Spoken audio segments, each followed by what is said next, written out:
Dito na ako sa Hotikay Food Street. Puro stalls to ng mga street foods nila. So, bumili na ako. Nag-order na ako ng parang sausage siya at saka pancake.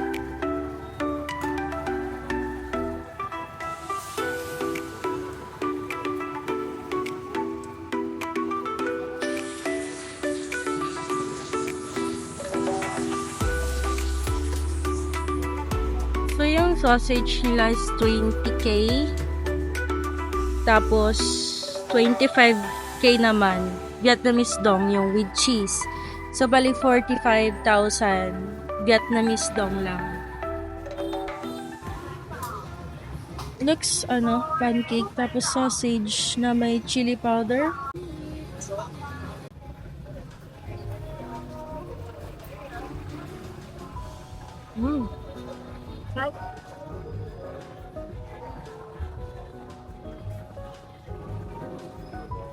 Alam mo yun, hindi siya harina na sausage. Hindi siya harina, parang ang meaty niya, ganon.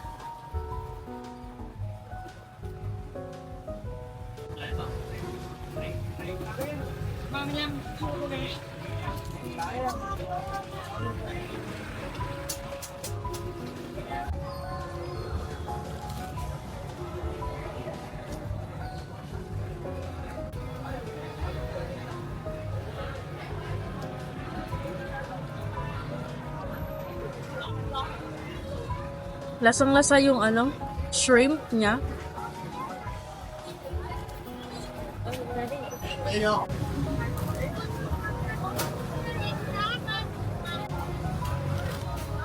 May namiss akong pagkain sa Taiwan, yung scallion pancake nila. Super sarap nun.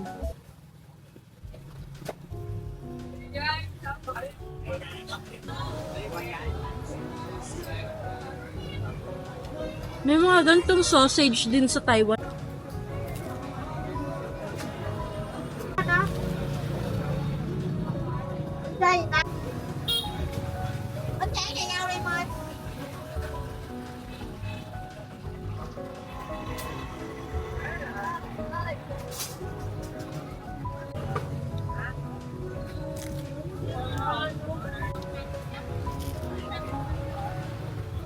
Pangalan ng sausage, tsaka ng pancake. Parang maiinom or something dessert. Uuhaw na talaga ako. Yeah.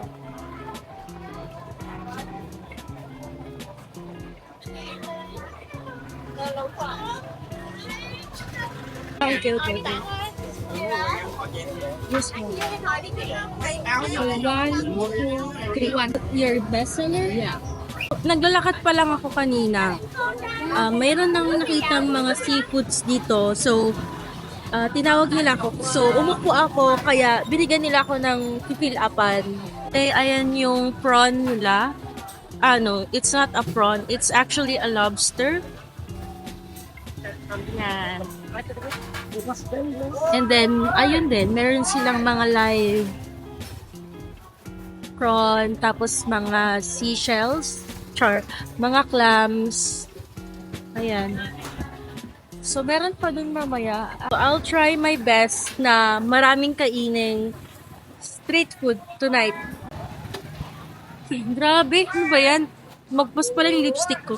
Anyway guys, kung makita nyo wala na akong lipstick, wag nyo na lang pansinin kasi kumakain nga ako, diba? So, anong magagawa ko kung nabura yung lipstick ko? Ay, na lang kayo. Wag na lang kayong mag-say. Wag na lang i-comment. Kasi I know, parang gano'n. Disclaimer, hindi ko sure kung tama yung pagkasabi ko. Hotiki or Hotikay. So, pag umaga, flower shops siya. Pero kapag mga gabi-gabi na, ay nag-open na yung mga stalls for mga street foods.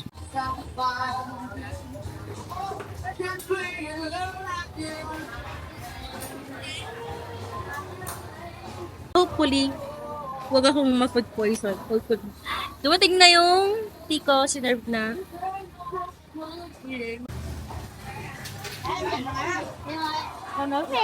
Tapos may sago siya. Wonder why we Alam nyo guys, sa Pilipinas lang ata ako introvert. pag pag nandito na ako sa ibang bansa, nawawala yung pagkamahiyain ko. Kaya na yung order ko, isang grilled cheese na prawn. Tapos, nakalimutan ko na kung ano to, parang beef skewers. Tapos isang octopus. So, first time ko makakatikim ng octopus right now. Meron din silang sauce dito. Ayan. Ewan ko kung anong klaseng sauce yan.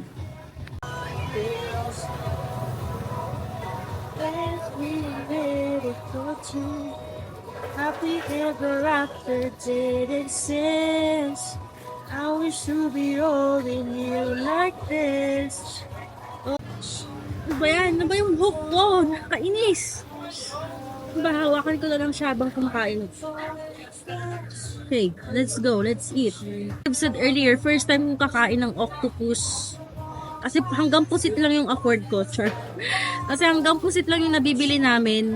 Muna yung walang sauce.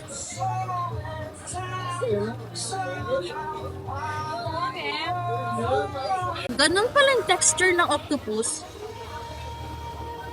Para siyang para siyang mas magoma pa siya, ganun. Herbie. Alam naman yung gulay nila. Red pepper nila.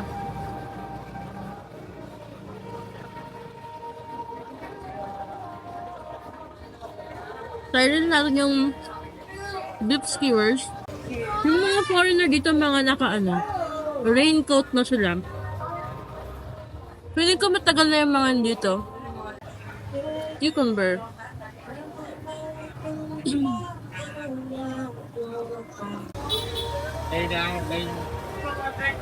Oh. Ang goma talaga.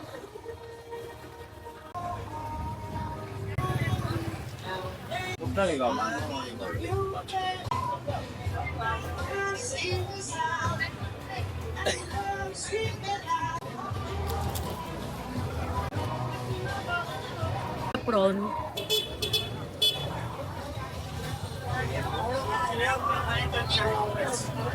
Beef skewers, parang hindi siya ganong naihaw. I mean, yung mga vegetables niya. Gusto ko sana yung parang kebab na ganon yung luto. Kasi kapag parang mga kebab, masyadong grilled yung mga vegetables nila eh.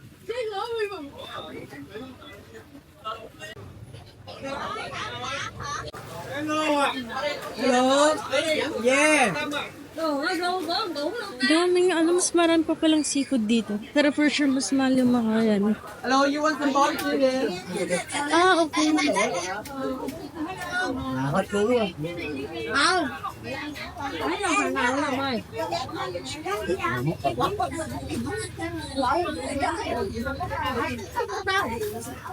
Ay, wait lang. Parang gusto kong itry yung balot. Is this a duck egg? Yeah, maybe not. Balut? Balut. Yeah. How much is that? 15. 15? Can I have one? 15. Balot. Yeah. Yeah. One balut. One. Yeah. Okay. Okay. Oh. Ito yung sinasabi ko na kakaibang balot nila. Grilled. Ako nakatanggap ng gulay-gulay. Ito yung mga dahon-dahon nilang ganito. So alam, kung kakainin ko siya right now. Buong peanuts siya. Dinurog pala. Kala ko manghang. Buti na lang hindi. My favorite part ng balot is yung color yellow niya. 上一次我们坐这里。对。 In fairness sa kanila, mas maliliit yung mga sisiw nila dito. Kasi yung mga sisiw sa Pinas pa 1 day old na eh.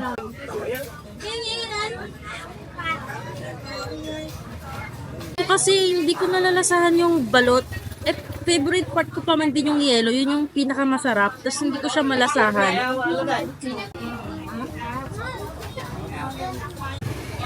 Hindi ko na siya uubusin. Hindi ko na rin ito kakainin. And Ewan ko, mas gusto ko pa rin yung balot ng Pilipinas. Kasi hindi ko nalasahan yung yellow niya, which is yun yung pinaka-favorite part ko ng balot. Kaya madami na rin yung tao here.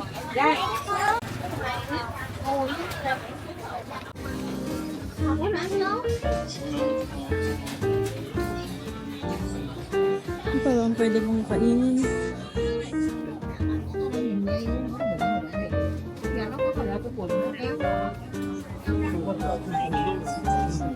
Ano pa bang pwede mong kainin?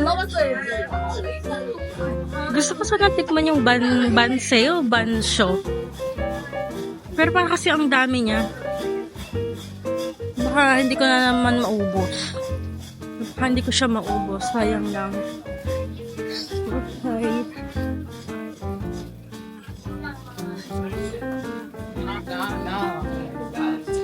Dessert kaya? Ayun kasi yung banse. Pero, ala. Bakit may... Tắm đi ông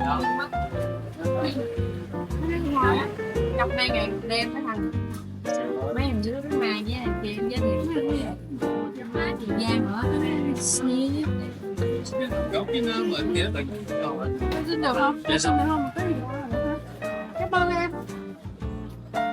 Last na ata to. Kahit dessert lang sana. Ito kaya? Ito kayang klaseng dessert. Ay, kala ko dessert.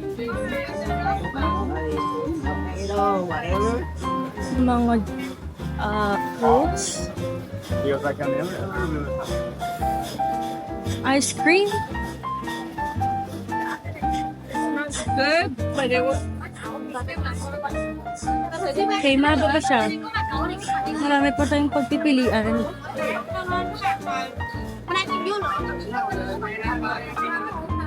Ang mabango to.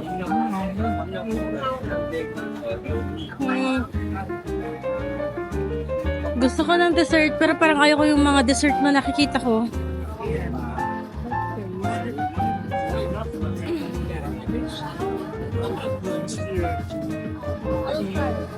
Mahaba pala siya. Yung pinasukan ko kasi, konti lang yung tao doon. Cũng là con này nữa. Em, chị nói nhiều cám dở lắm nha, đừng quên đó.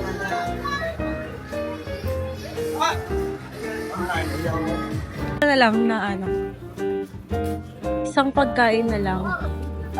And then I'll call it a night. Daming grilled dito. Con ngon rồi không? Dán là bàn anh chị ơi.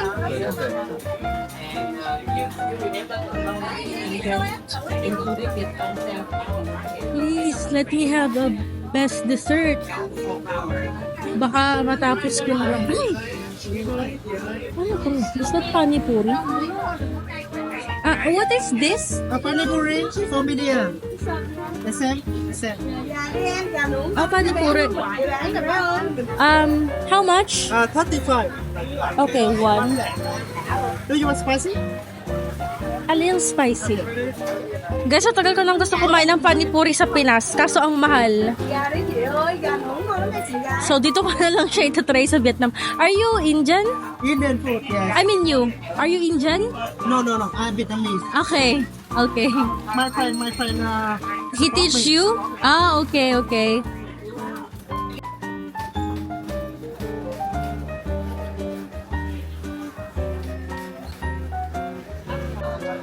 Ano ba pakita yung loob niya? Bye. Bye.